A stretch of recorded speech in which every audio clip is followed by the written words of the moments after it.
حماس المباريات النهائية غير عن بقية المباريات عموما. تفاصيل مرة بسيطة تنكتب في المباريات عادي، لكن هي نفسها تحطها في مباريات نهائية تنكتب من وراها التاريخ. وعاد في NBA النهاية مكون من 7 مباريات في الموسم. معاكم صهيب قدس، وفي مراتبنا اليوم نقدم لكم أكثر 5 لحظات حاسمة في تاريخ نهائيات NBA Championship.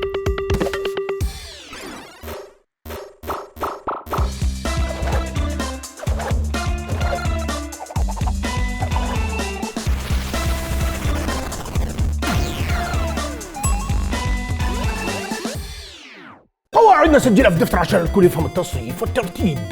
رقم 1 اعتمدنا على آراء الصحفيين والنقاد القريبين من اللعبة. رقم 2 اعتمدنا على التنوع في هذه المراتب. وعشان يوصلكم جديد المراتب هوك شوت السبسكرايب، ريباوند بالجرس، واكسب السلسلة باللايك والشير.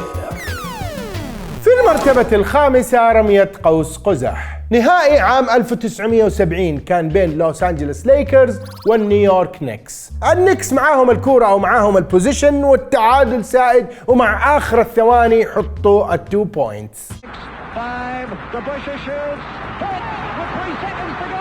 خلاص يعني المباراة تعتبر انتهت، باقي 3 ثواني، فيعني انتهى الموضوع. فكذا ادي الكورة الويست، تعرف اللي كذا أخذ 3 خطوات يا حبيبي، ويرمي رمية ترسل الفريقين للوقت الإضافي. 2 seconds, 1 second. West throws it up. He makes it. West threw it up and makes it. اوف يا الرمية يا واد رهيبة كده، اللي يا واد كده اللي يشيل عندك تعرف فالين ابوه يا حبيبي. خلصت المباراة اللي ها يا اخوي والله ما لها داعي. المحزن في الموضوع انه الليكرز خسر ذاك الجيم، يعني تعادلوا دخلوا شوط اضافيه رجعوا خسروا ثاني، مو مشكله. مو بس كده، خسروا السيريز كلها. مسكين ويست، يعني الرميه حقته كده اللي ما تي زي ما رحتي زي ما جيتي، ما لها اي فائده. يعني حرام، هو لعب اساسا في حياته 9 نهائيات، جاب البطوله مره واحده بس، تظل في ذيك السلسله اللي بالرغم من انه خسرها تظل رميته هي الاشهر حدث صار سنتها.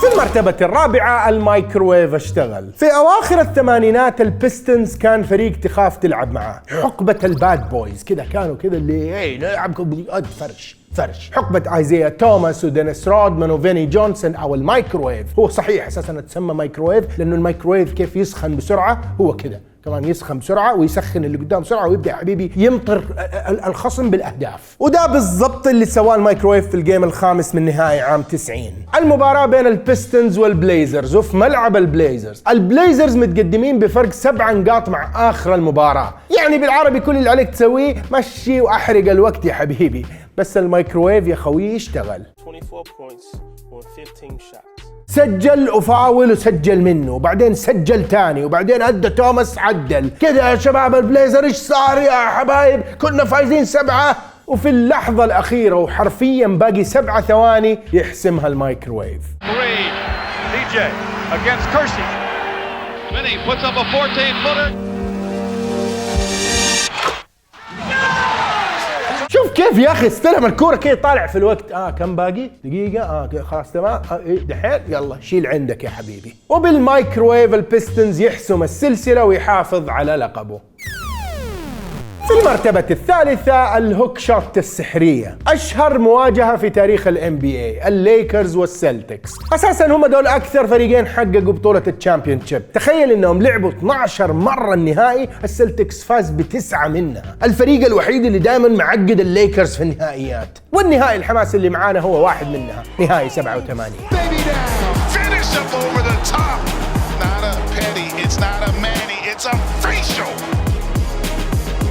والمباراة في عز فورة لاري بيرد وماجيك جونسون. هذه المباراة كانت من أقوى المواجهات بينهم. الليكرز متقدم في السلسلة 2-1، والجيم الرابع كان مولع 1000. السلتكس متقدمين بفارق بوينت وباقي 7 ثواني. Byron Scott is in the ball game now. 5 seconds to go. Matches with a hook shot. Scores with 2. أوف يا الحماس. كذا الكل متوقع انه دي المباراه خلاص السلتكس يعني انهاها وحيعدل السلسله وحنرجع مره ثانيه، بس ماجيك جونسون قال لهم الجيم ده في جيبي يا شباب. حتى لاري بيرد بعد المباراه قال انه الصراحه يا شباب جونسون لاعب ما هو عادي، والصراحه يعني ما احنا قادرين ندركه وخلاص شويتين كان مسكين حيبكي. والله هذه المباراه تعتبر واحده من المباريات التاريخيه لماجيك جونسون، اداء مو عادي الصراحه يعني بقوه السلتكس كذا. جونسون لحاله شال نص البوينتس حقت الفريق وشال الفريق. يلا شباب يلا بنفوز الفوز الثالث.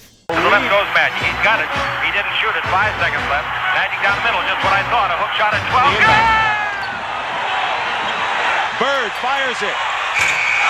And the Lakers have won in Pat Riley. في المرتبة الثانية بلوك الملك. Curry blocked by James. Making a statement on both sides of the floor. Break for Boston. Rozier to the bench. واحدة من أجمل المواجهات في تاريخ ال NBA من العقد الأخير، مواجهات الجولدن ستيت ووريرز والكافاليرز. ليبرون وستيفن كيري، يا أخي كده كل مرة تشوف الحماس بينهم وأنت عارف إنه حيوصلوا النهائي ويوصلوا النهائي وكده حماس ألف. Scoop layup misses. Green on the follow. والله 4 نهائيات ورا بعض والجولدن ستيت فرضوا نفسهم فيها، لكن في نهاية 2016 الكافاليرز كان لهم كلمة. كليفلاند وضعه كان سيء في بداية السلسلة، كانوا خسرانين 3-1 لكن رجعوا 3-2 وعدلوها والحسم في ملعب الجولدن ستيت وورير مع الجيم السابع. Goes back up on him. James steps back for 3. Puts it in. LeBron James from downtown. والمباراة دي مجنونة يا جماعة، يعني برأيي الشخصي ليبرون لعب أحلى مباراة في حياته. James Thompson gets away from Smith, drives left-handed off the glass.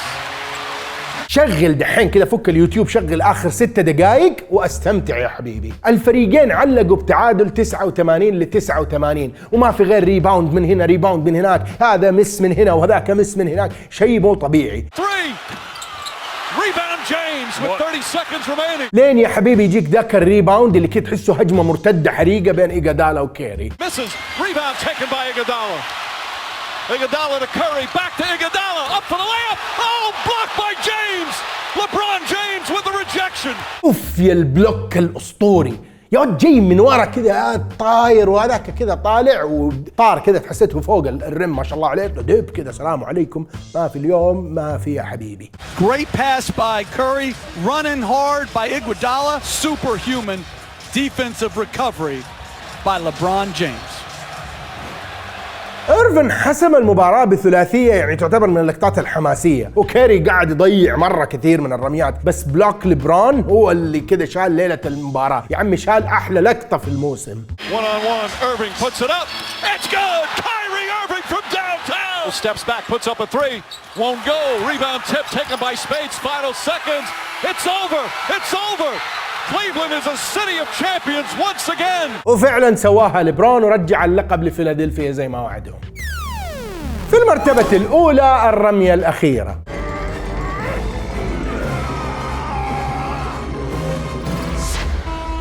حقبة شيكاغو بولز، حقبة مايكل جوردن وآخر موسم له أو اللاست دانس. البولز اصطدموا في 98 بالجاز حق مالون وستوكتون، فريق كده حقيقي جبار، يعني كده متوقعين إنه هذا الفريق طالع كأسهمه طالعة. الكل يتكلم عن مواجهة جوردن ومالون كده، الاثنين اللي هم يعتبروا الأفضل وقتها، ومع الجيم السادس الجاز عندهم فرصة يودوا السلسلة كلها للجيم السابع.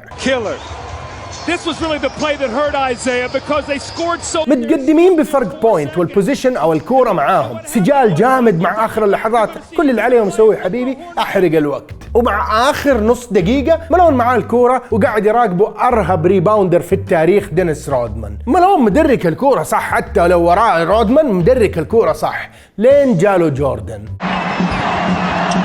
Malone is doubled. They swat at it and steal it. Here comes Chicago. 17 seconds. Jordan open. Chicago with the lead. يا ود قشعريرة رهيبة اللقطة. شوف كيف أصلا غير إنه هو خطفها خطفة من مالون، كمان راح طلع كده يا حبيبي وما أدوا تايم أوت كده اللي يلا شباب نجيبها دحين، قام راح إيش سوى حركة كده، سدح راسل كده سلام عليكم، قال له استريح هناك أنت، ويا حبيبي علقها وعلق جمهور يوتا معاها. Crossover. Look at Brian Russell slips, and Michael pulls up and buries the shot to give him a 1-point lead. That may have been تخيل هذه كانت آخر رمية لجوردن مع البولز، يعني كذا هذه آخر لقطة. شو أتفرج على الجمهور ورا كذا، كل واحد اللي لا كلهم كذا خايفين ومرعوبين من اللي عارفين إنها هدف، ترى ما فيها يعني. وطبعا باقي على الجيم 5 ثواني، وستوكتون حاول مع آخر فرصة لكن الكورة أوت، والبولز البطل للمرة السادسة. Stockton, Harper's on him, behind the screen, Harper got a piece of it, it comes off, the Chicago Bulls. أحلى نهاية للحقبة الذهبية للبولز، وأجمل نهاية للحكاية مع أسطورة الباسكتبول.